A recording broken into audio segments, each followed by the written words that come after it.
Today's video is all about whether your home is an asset or a liability. We are going to go over what an asset is and what a liability is. And then we're going to talk about the number one thing to know when your home is actually an asset or a liability. And then we are going to figure out whether you should or should not include your home in your financial freedom number. And then we'll talk about how to make your home an income producing asset, the costs of home ownership, and then I am going to share my thoughts on home ownership. I am Tiffany Thomas with WealthyTiffany.com, and I achieved financial freedom and became a millionaire. If you're looking to do one or both of those things, make sure and hit that like button and hit the subscribe button, and we are going to dive right in. All right, what is an asset? Let's define this so that we can figure out if our home is an asset or a liability. Essentially, the dictionary definition of an asset is a useful or valuable thing, person, or quality. So in that regard, yes, your home would be an asset. There's also another definition, which is something you own. So that would be considered an asset as well.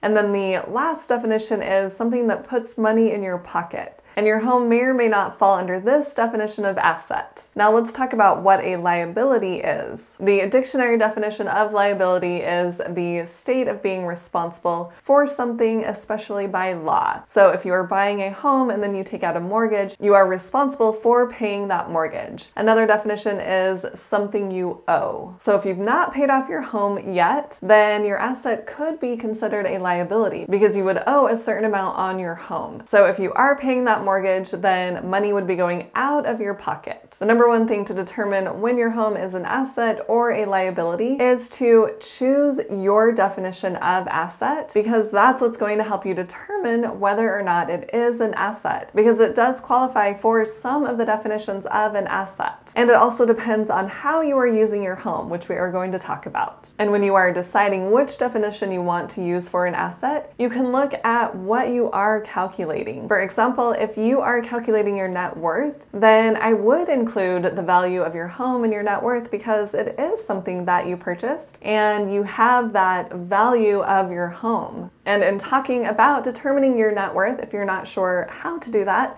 I do have a video for you about that. I'll leave a link above and below. And also, I like to track my net worth with a free app. It is called Personal Capital.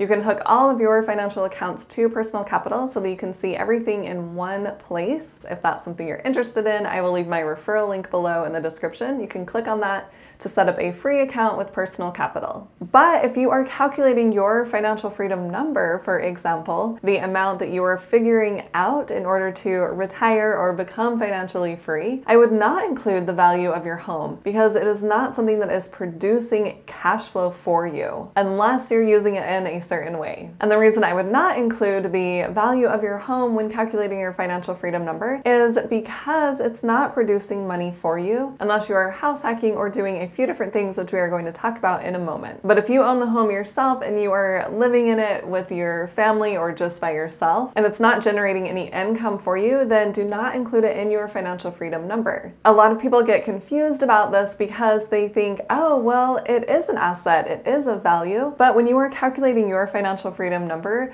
you want to look at the income that is coming in. So if your home is not providing any income, you can't include that when you are calculating your financial freedom number, the amount that you need to retire. And if you have more questions about calculating your financial freedom number, I do have a video for you. I will leave a link above and below. You can check that one out later on. By simply owning a home and not receiving any income from that home, that is not going to help you retire because you are looking for assets that are giving you income so that you can retire and live off of that income. For example, if you have investments in the stock market, which you can cash out because you aren't living in your stock market investments, you can cash those out and live off of that money while in retirement. So let's talk about actually how to make your home an income producing asset where you collect income by owning your home. One thing you can do is have another person live in your home. That is what I do. I have roommates and they pay me rental income. So I'm receiving income by owning my home each month because I'm renting out rooms in my property. Another way you could do this is if you have a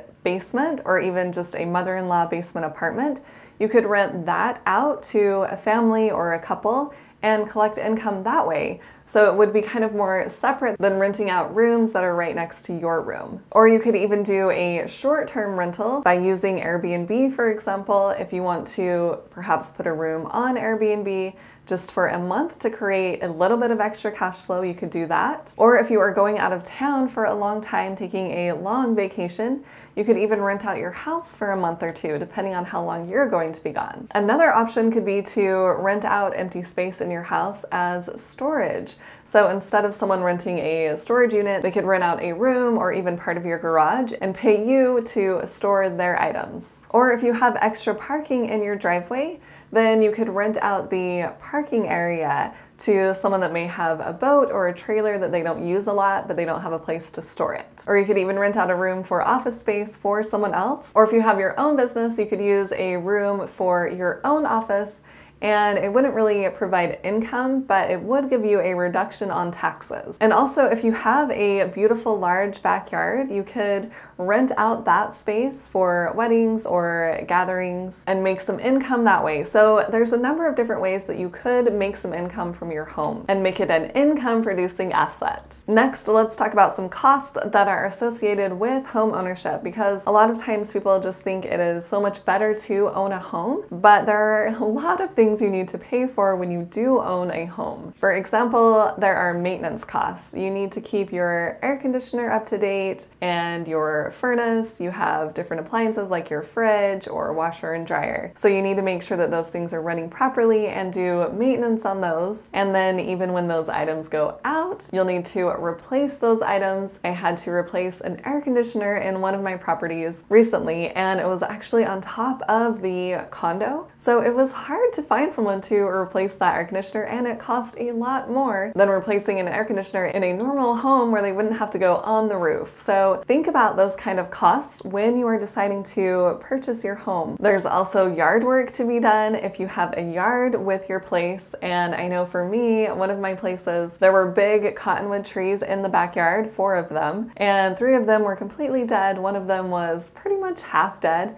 So I had to pay to remove those trees, and that was thousands of dollars. So I wasn't really planning on that. I had no idea how much it would cost to remove trees. So there's just little things like that that you need to be aware of when you own a home. You need to make sure that you are taking care of the landscaping, so trees do not fall on your house or the neighbor's house. Another thing is utilities, and usually when you are renting, you're probably just paying for gas and electric and your own internet. But when you own a home, there's also a sewer charge, there is a storm drain charge, there's even a streetlight charge. You have to pay for garbage and recycling depending on where you live. But they're not just 2 utilities, so keep that in mind. There are a number of utilities you'll have to pay for. And then if you buy a place in an HOA with a homeowners association, there's that extra monthly fee that you will be charged in order for the HOA to take care of some of the things around your property. And there's also taxes, which never go away even after you pay off your mortgage.